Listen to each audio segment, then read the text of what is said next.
I got a very good deal on XRP yesterday. I'll talk about that a little bit later on. I wanted to talk first about what's going on in the market. There appears to be quite a fair bit of manipulation that's happening, especially with Bitcoin and of course with tech stock, right? Nvidia apparently is having problems just a day after releasing really good figures. So that was supposed to pump the market. It did to an extent. And now the fact that they've got bad news has unpumped the market, if that's a word. The whole thing just smells a little bit of manipulation to me. You can't tell me that people who launched investigations into a company literally hours after releasing such good figures, knowing the impact that it was going to have on the market, didn't actually either preempt the whole thing themselves or tell their friends and family when to go and buy and sell what and what. We saw some dips that caught people by surprise. It surely caught me by surprise, but I'm sure there are people around the world that it didn't catch by surprise, if you know what I mean. Anyway, I don't mention names anymore because such videos get shadow banned and demonetized very quickly. So I've learned to control the words that I use on YouTube. And if you're a YouTuber or if you have been around here for a while, then you'd understand why. Anyway, the manipulation continues. There's now even word that perhaps even BlackRock themselves are getting involved in manipulation of crypto because, of course, they also want to buy more at this price. I mean, yes, they have all the money in the world, and yes, they control the world's economy, kind of. They also do want to buy low and sell high. The lower they can buy, the better, and that's the bottom line, right? They would rather buy in the 50s than buy in the hundreds, if you know what I mean. So look, they don't care about you. They don't care about your children or your mortgage or your financial freedom. They don't care about any of that. They sure as heck don't care about Bitcoin and the philosophy behind it. They don't care about financial freedom, because if you think about it, the concept of Bitcoin and financial freedom and all that sort of stuff that it offers you and me is actually, it works against them, right? Which is why they are getting in with all their money to make sure that they control that, which is why the likes of BlackRock and JP Morgan are rushing in to make sure that they also control Bitcoin, just as they control the US dollar and whatever else, right? If this is true and BlackRock is actively manipulating the market, or the big guys are actively manipulating the markets, Ethereum, whatever, then mostly we're in trouble because, we can't compete against them. The only one weapon that we have against them is time, right? So we have the ability to dollar cost average and just hodl, right? They can't unhodl our Bitcoin. So that's one power that we have over them. And the fact that we have front ran them. Obviously, BlackRock has so much money that you can basically time travel and front run them all you want. They still have more money than you.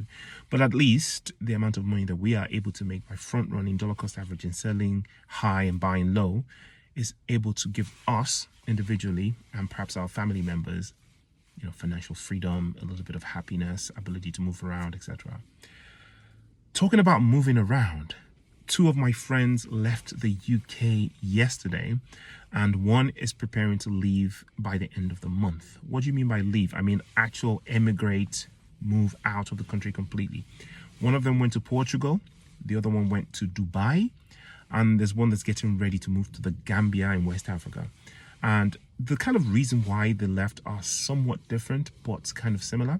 So the first one that moved to Dubai is doing it purely for opportunity reasons. Now, the tax incentives in Dubai, while still better than the UK, obviously have changed somewhat for expats. It's not as good as it used to be, but they find the tax burden in the UK and the increasing prospect of property gains tax and stuff to be a bit daunting. So they're preempting that change and moving to Dubai. So congratulations to them.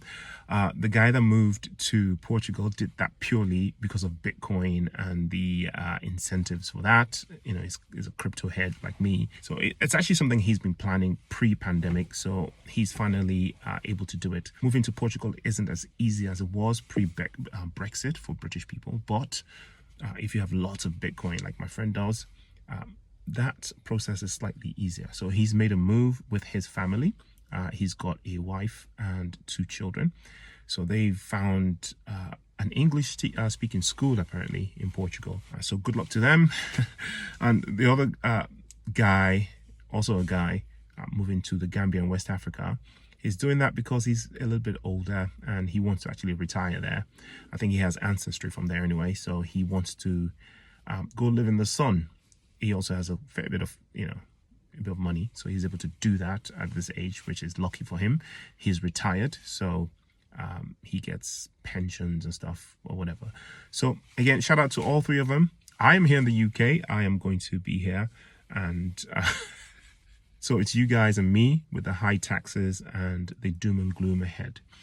What we can do is try and get ready for it, dollar cost average, hodl, and control our finances, and keep abreast of the legal manipulation and the change in legislation by the new government that comes in. XRP. So I got a fairly good deal yesterday in my XRP, because what I did is what I used to do back in the day. Apart from just my regular dollar cost averaging I've been doing in September, I often anticipate dips and I set buy orders about 10 to 5% below where I think it's going to go, or the current market.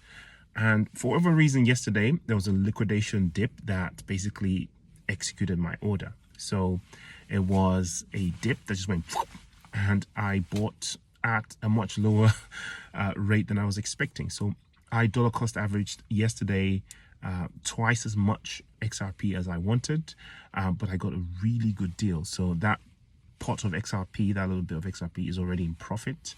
And it kind of made the whole thing green, because I have bought at slightly higher prices at the beginning of the month than it is now. But that dip has now brought my dollar cost average to slightly below today's price. So I'm very, very happy with that. Going forward, I'm going to continue to hodl. I'm going to continue to accumulate XRP and Bitcoin. And I'm going to be doing the regular buys, very small amounts. Probably shouldn't say how much, but also setting like little buy orders in sort of like that liquidation dip territory, so I keep getting participating in the manipulation dips, and going forward. So that's awesome. Ton coin continues its plummet to zero. Again, I've got some ton coin in spot.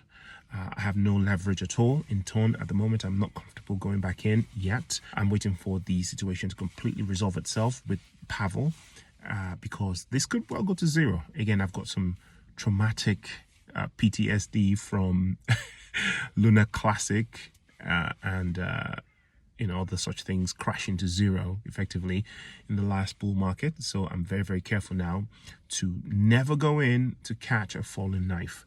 No matter how nice it looks, no matter how imminent it looks, I wait for the confirmation of the reversal. I don't let emotions and greed take control like it did last bull market. Okay, a lot of people lost so much money because of greed, and because even though you did a little bit of research, it did seem as though that Luna was doing the right thing. And yesterday I was watching this video of someone who lost $100 million on the during the Luna crash. Terrible. Anyway, none of this stuff is financial advice. Do your own research. I'll see you in the next one. Peace.